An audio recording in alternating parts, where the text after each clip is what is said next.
Hi welcome to the Ganesh tours. ಇವತ್ತಿನ review match ಬಂದ್ಬಿಟ್ಟು Mumbai versus LSG. ಮುಂಬೈಯಾದ ಹೋಮ್ ಗ್ರೌಂಡಲ್ಲಿ ಇಲ್ಲಿ ಟಾಸ್ ಗೆದ್ಬಿಟ್ಟು LSG ಅವರು ಬ್ಯಾಟಿಂಗ್ ಆಯ್ಕೆ ಮಾಡಿಕೊಂಡ್ರು.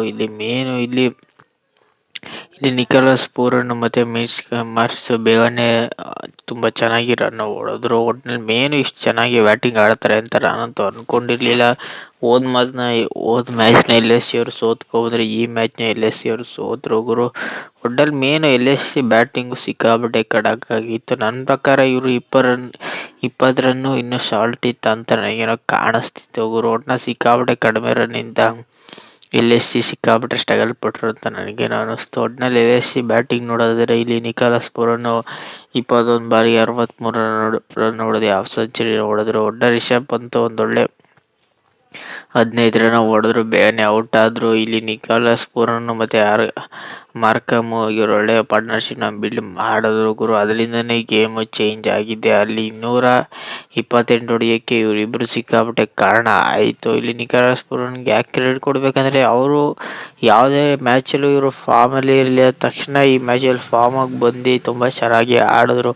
ಅದರಿಂದನೇ ಮ್ಯಾಚ್ ಸಿಕ್ಕಾಪಟ್ಟೆ ಇಂಟೆನ್ಷನ್ ಆಯಿತು. ಒಟ್ಟಿನಲ್ಲಿ ಪವರ್ ಪ್ಲೇ ವಿಚಾರದಲ್ಲಿ ನೋಡಿದ್ರೆ ಮಿನಿಮಮ್ ಇಲ್ಲಿ 3ನೇ ಓವರ್ಗೆ 1 ವಿಕೆಟ್ ಕಳ್ಕೊಂಡ್ರೆ 9ನೇ ಓವರ್ಗೆ ಇಲ್ಲಿ ನಿಕೋಲಸ್ ಪೂರನ್ ಔಟ್ ಆದರೆ ಮಾರ್ಕಮ್ ಮತ್ತು ಅವ್ರ ಜೊತೆ ಇನ್ನೊಬ್ಬರು ಮಾಡಿದ ಪಾರ್ಟ್ನರ್ಶಿಪ್ಪು ಸಿಕ್ಕಾಪಟ್ಟೆ ಇಂಪ್ಯಾಕ್ಟ್ ಆಯಿತು. ಮಿನಿಮಮ್ 13 ಓವರ್ ತನಕ ತುಂಬ ಚೆನ್ನಾಗಿ ಮ್ಯಾಚ್ ತಗೊಂಡು ಹೋದ್ರು ಗುರು. ಲಾಸ್ಟ್ ಓವರ್ ಅಂತೂ ಸಿಕ್ಕಾಪಟ್ಟೆ ಮುಂಬೈ ಬೌಲರ್ ಸಿಕ್ಕಾಪಟ್ಟೆ ಓಡಿಸ್ಕೊಂಡ್ರು. ಅದರಿಂದನೇ ಮ್ಯಾಚ್ ಸಿಕ್ಕಾಪಟ್ಟೆ ಕಷ್ಟ ಆಯಿತು. ಮುಂಬೈ ಬೌಲರ್ ಕಡೆ ನೋಡೋದಾದ್ರೆ ಇಲ್ಲಿ ದೀಪಕ್ ಚಾಲ್ನ ಬ್ಯಾಟಿಂಗ್ ಆಡಿಸಿದ್ರು ಗುರು. ಸಿಕ್ಕಾಪಟ್ಟೆ ಕಷ್ಟಪಟ್ಟರು ಇವರು. ಮೇನ್ ದೀಪಕ್ ಚಾಲು 4 ಓವರ್ 43 ರನ್ ಹೊಡೆಸ್ಕೊಂಡ್ರೆ ಇಲ್ಲಿ ಜಸ್ಪ್ರೀತ್ ಬುಮ್ರಾ ಸಿಕ್ಕಾಪಟ್ಟೆ ರನ್ ಹೊಡೆಸ್ಕೊಂಡ್ರು.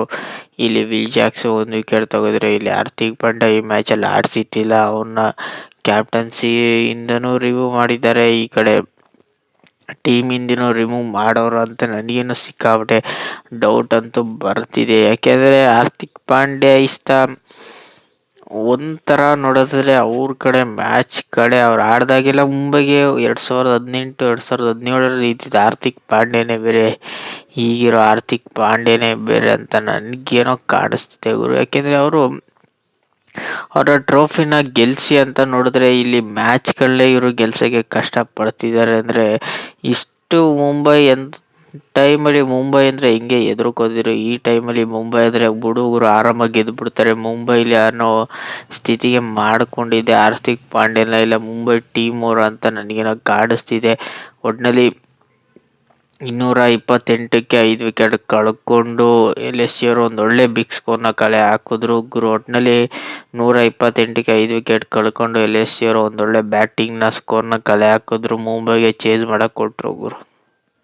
ಆ 228ನ ಚೇಸ್ ಮಾಡಕ್ಕೆ ಬಂದಿದ್ದಾರೆ ರೋಹಿತ್ ಶರ್ಮಕ್ಕೆ ಈ ಮ್ಯಾಚಲ್ಲಿ ಇಂಜುರಿಯಿಂದ ಕಮ್ ಬ್ಯಾಕ್ ಆಗಿದ್ರು. ಮೇನು ಟೀಮ್ನ ತುಂಬ ಚೆನ್ನಾಗಿ ಬಿಲ್ಡ್ ಮಾಡ್ಕೊಂಡು ಬಂದರು. ಒಟ್ಟಿನಲ್ಲಿ ರೋಹಿತ್ ಶರ್ಮಾ ಆಗಲಿ ಆಗಲಿ ಇಲ್ಲಿ ಸಿಕ್ಕಾಪಟ್ಟೆ ನೆಕ್ಸ್ಟ್ ಲೆವೆಲ್ ಆಟ ಆಡಿದ್ರು ಗುರು.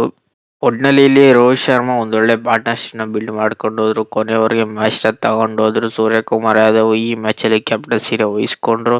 ಒಟ್ಟಿನಲ್ಲಿ ಸೂರ್ಯಕುಮಾರ್ ಯಾದವ್ನ ಕ್ಯಾಪ್ಟನ್ಸಿನ ಇವರು ಮೊದಲೇ ಮಾಡಿದರೆ ಇವರು ಪ್ಲೇ ಆಫ್ಗೆ ಹೋಗೋ ಚಾನ್ಸಸ್ ಸಿಕ್ಕಾಪಟ್ಟೆ ಇರ್ತಿತ್ತು ಗುರು. ಒಟ್ಟಿನಲ್ಲಿ ರೋಹಿತ್ ಶರ್ಮಾ ಎಲ್ಲರ ಜೊತೆನೂ ಒಂದೊಳ್ಳೆ ಪಾರ್ಟ್ನರ್ಶಿಪ್ನ ಬಿಲ್ಡ್ ಮಾಡ್ಕೊಂಡು ಹೋದ್ರು.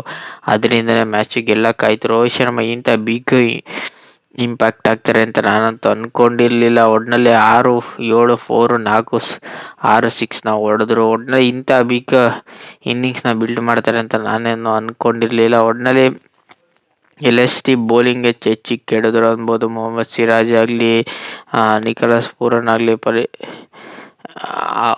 ಅವೇಶ್ ಖಾನ್ ಆಗಲಿ ಅಂತ ಹೇಳ್ಕೊಳ್ಳೋ ಬೌಲಿಂಗ್ ಮಾಡಲಿಲ್ಲ. ಎಲ್ಲರೂ ಸಿಕ್ಕಾಪಟ್ಟೆ ರನ್ ಹೊಡೆಸ್ಕೊಂಡ್ರು. ಒಟ್ಟಾರೆ ಪವರ್ ಪ್ಲೇ ಆಲ್ಮೋಸ್ಟ್ ರನ್ ಹೊಡೆದ್ಬಿಟ್ಟಿದ್ರು ಗುರು. ಮಿನಿಮಮ್ಮು ಪವರ್ ಪ್ಲೇಲಲ್ಲೇ ಇಲ್ಲಿ 90-80 ರನ್ ಹೊಡೆದ್ಬಿಟ್ಟಿದ್ರು. ಅಲ್ಲೇ ಮ್ಯಾಚು ಒಂದು ಸೈಡ್ ಆಗ್ಬಿಡ್ತು. ಅದರಿಂದನೇ ಮ್ಯಾಚು ಇಲ್ಲಿ ಕೈ ಚೆಲ್ಲೋದ್ರು LSG ಅವರು. ಯಾಕೆಂದರೆ ಮುಂಬೈಲಿ ರೋಹಿತ್ ಶರ್ಮಾ ಯಾವಾಗ ಅಬ್ಬರಿಸ್ತಾರೆ ಆಗ ಮುಂಬೈ ಗೆಲ್ಲೋ ಪಾಸಿಟಿವ್ ಸಿಕ್ಕಾಪಟ್ಟೆ ಜಾಸ್ತಿ ಆಗುತ್ತೆ. ಮೇನು ತಿಲಕ್ ವರ್ಮಾ ಅಂತ ಹೇಳ್ಕೊಳ್ಳೋ ಆಟ ಆಡಲಿಲ್ಲ ಆದರೂ ಏನು ಮ್ಯಾಟ್ರ್ ಆಗಲಿಲ್ಲ. ಇಲ್ಲಿ ಅಗ್ರೆಸಿವ್ನೆಸ್ ತೋರ್ಸೋಕೆ ಹೋಗಿ ಔಟ್ ಆದರು.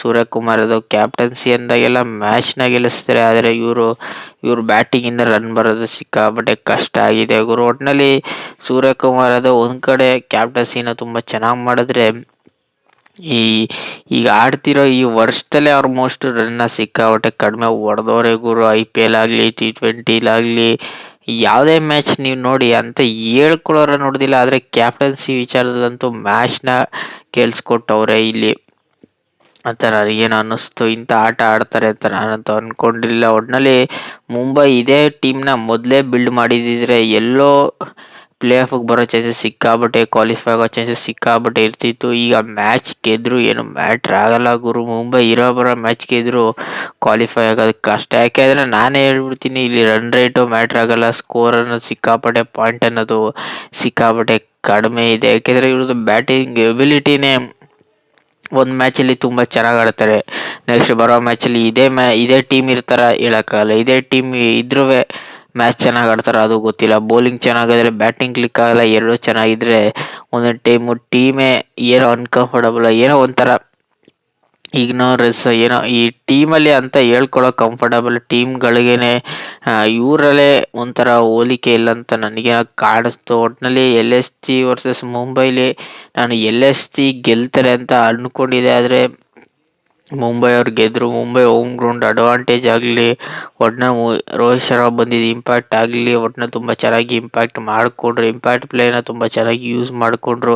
ಇಲ್ಲಿ ವಿಲ್ ಜಾಕ್ಸ್ನ ತುಂಬ ಚೆನ್ನಾಗಿ ಆಡಿಸಿದ್ರು. ನವದೀಪು ಮತ್ತು ವಿಲ್ ಜಾಕ್ಸ್ ಈ ಮ್ಯಾಚ್ನ ಮುಗಿಸಿದ್ರು ಗುರು. 12 ಬಾಲ್ಗೆ 21 ರನ್, 23 ರನ್ ಹೊಡೆದು 229 ರನ್ನ ಬೇಗನೆ ಒಂದು ಓವರ್ ಇರೋಂಗೆ ಮ್ಯಾಚ್ನ ಮುಗಿಸಿದ್ರು ಗುರು. ಒಟ್ಟಿನಲ್ಲಿ ಇಷ್ಟು ಈಸಿಯಾಗಿ ಗೆಲ್ತಾರೆ ಅಂತ ನಾನಂತೂ ಅಂದ್ಕೊಂಡಿರಲಿಲ್ಲ. ಒಟ್ಟಿನಲ್ಲಿ ಮೇನು ಇಲ್ಲಿ ವಿಲ್ ಜಾಕ್ಸ್ಗೆ ಮತ್ತು ರೋಹಿತ್ ಶರ್ಮಾಗೆ ಮತ್ತು ಇಲ್ಲಿ ಸೂರ್ಯಕುಮಾರ್ ಯಾದವ್ ಯಾವ ಟೀಮಲ್ಲಿ ಯಾರನ್ನ ಬೌಲಿಂಗ್ ಹಾಕ್ಸ್ಬೇಕಿತ್ತು ಅವ್ರನ್ನ ಮಾತ್ರ ಹಾಕ್ಸ್ತಿದ್ರು. ಒಟ್ಟಿನಲ್ಲಿ ಹಾರ್ದಿಕ್ ಪಾಂಡ್ಯನ ಈ ಮ್ಯಾಚಲ್ಲಿ ಆಡಿಸ್ತಿರೋದೇ ನನ್ನ ಪ್ರಕಾರ ಒಳ್ಳೇದಾಯಿತು ಅಂತ ಕಾಣಿಸ್ತಿದೆ. ಯಾಕೆಂದರೆ ಹಾರ್ದಿಕ್ ಪಾಂಡ್ಯ ಯಾವ ಮ್ಯಾಚಲ್ಲಿ ನೋಡಲಿ ಒಂದೊಳ್ಳೆ ಬೌಲಿಂಗ್ ಮಾಡ್ತಿರೋ, ಬ್ಯಾಟಿಂಗ್ ಅಂತೂ ಕಾಣ್ತಾನೆ ಇರಲಿಲ್ಲ ಇಲ್ಲಿ ಗುರು ಅಷ್ಟೇ. ಒಟ್ಟಿನಲ್ಲಿ LSG ವರ್ಸಸ್ ಮುಂಬೈ ಅವ್ರು ಗೆದ್ದರು. ರೋಹಿತ್ ಶರ್ಮಾ ಒಂದೊಳ್ಳೆ ಬ್ಯಾಟಿಂಗಿಂದಲೇ ಮ್ಯಾಚ್ನ ತಗೊಂಡು ಹೋದ್ರು ಗುರು. ಒಟ್ಟಿನಲ್ಲಿ LSG ಕಡೆ ಬ್ಯಾಟಿಂಗ್ ಚೆನ್ನಾಗಿತ್ತು, ಬೌಲಿಂಗ್ ಚೆನ್ನಾಗಿರಲಿಲ್ಲ. ಮುಂಬೈ ಕಡೆನೂ ಅಷ್ಟೇ ಬ್ಯಾಟಿಂಗ್ ಚೆನ್ನಾಗಿತ್ತು, ಬೌಲಿಂಗ್ ಅಂತ ಹೇಳ್ಕೊಳ್ಳೋ ಬೌಲಿಂಗ್ ಯಾರೂ ಮಾಡಲಿಲ್ಲ. ಒಟ್ಟಿನಲ್ಲಿ ಮುಂಬೈ ಹೋಮ್ ಗ್ರೌಂಡಲ್ಲಿ ಗೆದ್ದು ಬೀಗಿದ್ದಾರೆ. ಒಟ್ಟಿನಲ್ಲಿ ಮುಂಬೈಗೆ 6 ವಿಕೆಟ್ಗಳ ಭಾರಿ ಜಯ ಆಗಿದೆ ಗುರು. ಒಟ್ಟಿನಲ್ಲಿ ಪ್ಲೇ ಆಫ್ಗಂತೂ ಕ್ವಾಲಿಫೈ ಆಗೋದು ಮುಂಬೈ ಸಿಕ್ಕಾಪಟ್ಟೆ ಕಷ್ಟ ಇದೆ. ಒಟ್ಟಿನಲ್ಲಿ LSG ವರ್ಸಸ್ ಮುಂಬೈಲಿ ಮುಂಬೈ ಅವರು ಗೆದ್ದರು ಗುರು.